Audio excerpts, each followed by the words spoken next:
Welcome to our channel career making guidance. महाराष्ट्रातील तमाम विद्यार्थी आणि पालकांना आपली जी सध्याची सिरीज चालू आहे की म्हणजे नीट UG 2026 साठी परीक्षा देऊ इच्छिणाऱ्या विद्यार्थ्यांसाठी ऑल इंडिया कोट्यामधून एम्स जिपमर म्हणजेच नामांकित संस्था ज्या all India institute of research centre AIIMS म्हणतो त्याच्या एकूण संपूर्ण भारत देशामध्ये असणाऱ्या 22 एम्स पैकी आजचं जे एम्स आहे ते एम्स भुवनेश्वर हे भारत देशातील टॉपच्या पहिल्या तिसऱ्या क्रमांकाचं कॉलेज येत आहे. AIIMS new Delhi, AIIMS Bhopal, नंतर एम्स भुवनेश्वर. भुवनेश्वर ही ओरिसाची राजधानी आहे आणि या ठिकाणी असणारं हे कॉलेज, या ठिकाणी असणाऱ्या कॉलेजमध्ये कॅटेगरी वाईज तिन्ही राऊंड मध्ये किती कट ऑफ होता हे आपण पाहणार आहे. ओपन कॅटेगरीसाठी 706 एवढा ऑल इंडिया रँक आणि 613 मार्क्स असणाऱ्या विद्यार्थ्याला हे कॉलेज पहिल्या राऊंड मध्ये मिळालेलं आहे.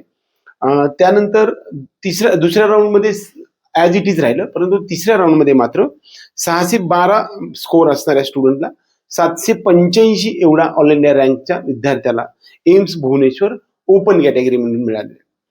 EWS या कॅटेगरीसाठी 590 मार्क आणि 2259 पहिल्या राऊंड मध्ये. दुसऱ्या राऊंड मध्ये 605 मार्क, या ठिकाणी जवळपास खूप सारा 16 मार्कानं किंवा 15 मार्काने अपसाईड आलेला आहे.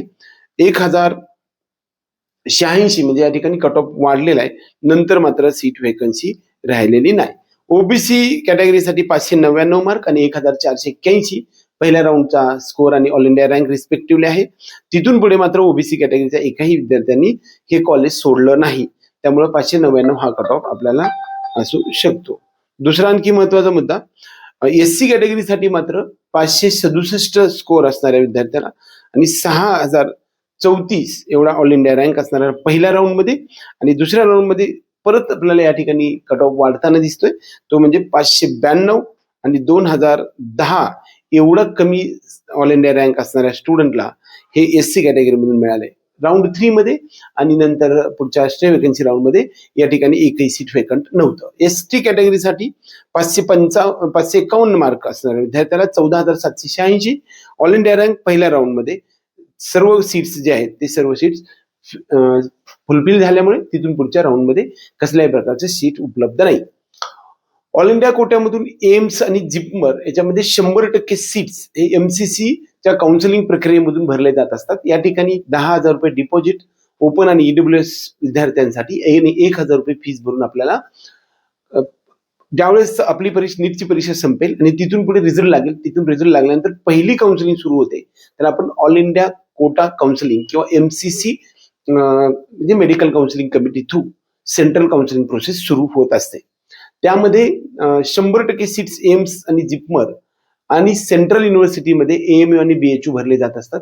त्यामधील एम्स भुवनेश्वर हे कॉलेज जे आहे ते भारत देशातल्या टॉप 3 मध्ये येणारे कॉलेज आहे. तिसऱ्या क्रमांकाचं हे कॉलेज आहे. या ठिकाणचा कट ऑफ हायर साईड नसतो. भुवनेश्वर मध्ये जर तुम्हाला नंबर लागत असेल, त्यागायचा असेल, तुम्हाला पहिल्या 1 ते 2,000 मध्ये तुम्हाला ऑल इंडिया रँक मध्ये यावं लागतं. कदाचित हा व्हिडिओ आवडला तर व्हिडिओला लाईक करा, त्याचबरोबर चॅनलला सबस्क्राईब करून बेल आयकॉन दाबा. एवढंच या निमित्ताने. जय हिंद, जय महाराष्ट्र.